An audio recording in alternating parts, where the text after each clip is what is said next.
This is Jeff with Shout Out Minnesota, and we are here with... Hey everybody, I'm Kristian Bush. Kristian, thank you for joining us today. We have a great show tonight lined up. St. Croix Casino Turtle Lake. I want your thoughts about what to expect tonight. Well, I have no idea what to expect tonight because I don't think we've ever played here before. But sometimes, you know, by the reach of Sugarland and the reach of the radio, I think there's going to be a bunch of people that might come out to hear Trailer Hitch this evening. Okay. A bunch of people that come out to hear some Sugarland songs.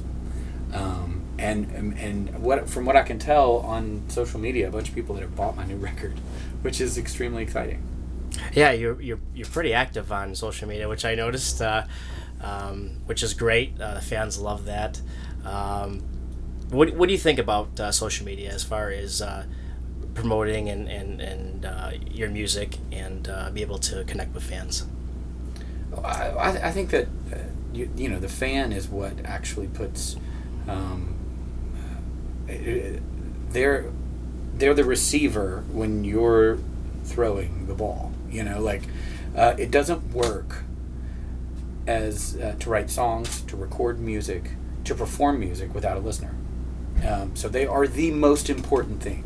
And so I try to imagine what I would want as a fan, right? Like today I got on Apple Music, right? How about that plug?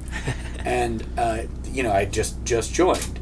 And it said, oh, best Irish boy band. And I was like, what in the world? It was U2.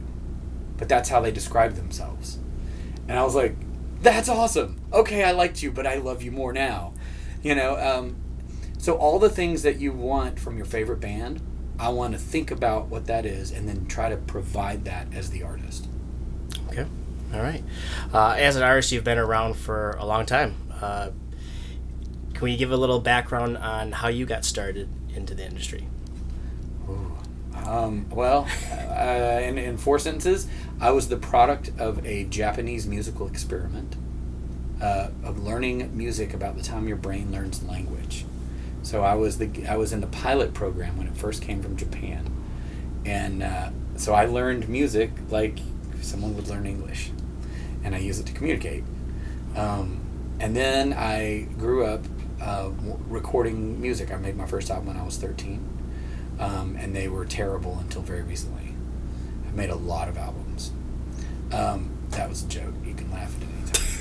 No, really, I got my first record deal right out of college when I was 22, and a rock band. And then I got my second big record deal 10 years later. I started a country band,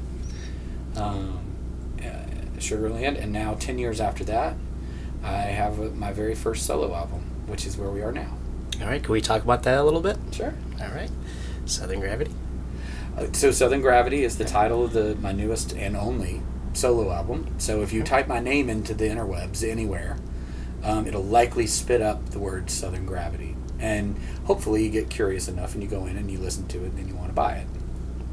The first single off of it was called Trailer Hitch, which is this kind of funny song about giving all of your stuff away.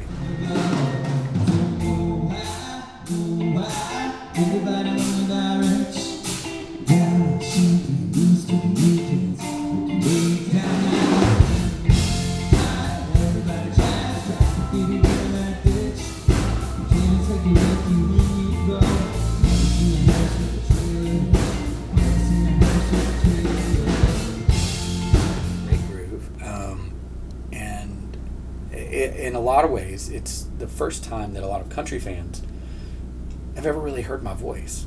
So, okay. Until very recently, you know, I think maybe there have been all sorts of weird things said about me, like I'm the luckiest man in show business, or what does that guy do, or, and you know, I don't wave a flag often, but the rise of Sugarland also coincided with kind of the disappearance of liner notes, so nobody really knows that I wrote all those songs and produced those records. So it's a lot of fun to watch people buy my new album. When they buy Southern Gravity, they hear it and they're like, oh my gosh, it's like Sugarland, except you're singing. And that's the truth. I was going to get into that too, because you do a lot of producing. and you do a lot of songwriting, and in fact you've won awards for that as well.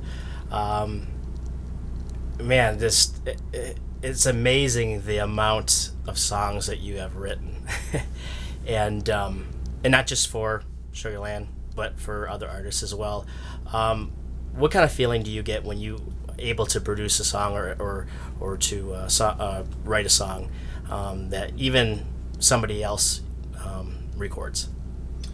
Well, it's very humbling when you hear somebody else record your music, because they're adding to it something that you didn't have when it was born. It's like if you imagine a song as a child, and they're born and they grow up, and some of them are famous and some of them are not, and some of them are successful and some of them, are not. But when someone that is not me or my immediate family picks up a song of mine and starts to sing it or record it, it becomes a part of their life and their family. It becomes their story. And as a songwriter, that's what you want the most. You want to be telling a story that's not necessarily about me. I want it to kind of be about you. And at that moment, it shines the brightest when it's sung by somebody else. It's easier to see that the story's not really about me. Right. So you get a different perspective of what you wrote. Oh yeah, it's fun. Else. It's fun to hear, and in a lot of ways, the conversation happens at shows, my solo shows, because a lot of people are familiar with Sugarland's music and they hear me sing it and they're like, "Wait, what?" Oh, and so it starts to reconnect and sew a new story with the same words and melodies that you know already, but you might hear it in a new way. Okay, and so they'll get a taste of that tonight, and I'm hearing this is going to be a pretty good show. So we're excited that this is going to happen tonight, and we're going to have a little party, I guess. So we're looking forward to that. I want to throw something else in there, just a little off the beaten path a little bit, but Bush Brothers. Yes. That I thought was very interesting. Can you talk a little bit about that? Which part of it? The relationship as far as being family. Oh, because my brother's in the band? Yeah, no, as far as Bush Brothers, as far as AJ goes. Oh, got it. You're talking about my dad and my granddad, not my brother. Okay, yes. So here's what's the best thing. You just asked me about Bush Brothers, and the only remaining Bush Brothers are on the stage tonight. Okay. Which I think is really cool, because our family actually was called Bush Brothers Incorporated. They had this bean company where they were a canning company that essentially cans food, and it was based out of East Tennessee. And it was my granddad ran it, and my great granddad owned it, and it just didn't pass to my generation. They sold it when I was about 10. So my brother and I are ironically the last Bush Brothers, but the first ones to not be working in the family business. So while I don't really have anything to do with it anymore, except that they're every single memory I've ever had, and I know how to magically run a cannery, like in my sleep. It's really fantastic to try to convince my kids that the family business is food, and they keep thinking that it's music. I just found that very interesting. But back to your brother, as far as the music goes, you talk a little bit about that, your relationship with your brothers. Well, you asked me about the Bush Brothers. I was right, like, how do you know about the music we're making? So it kind of goes. I was like, who told you? My mother dared us to make a record when we were younger, and we never really picked up on the dare. And we started, I guess, a couple years ago, 3-4 years ago, just toying around with it while we were on tour with Sugarland, because Brandon plays. He was in Train for a long time, a rock band, and then they went on a break, and he ended up touring with us in Sugarland. And I keep telling people we have better catering, so he ended up staying because of the food. But Brandon he's the most talented guy I know. I don't make records without him. He co-wrote Trailer Hitch with me. Oh, that's great. He's just an amazing performer, an amazing human being, and I'm lucky enough to be his brother.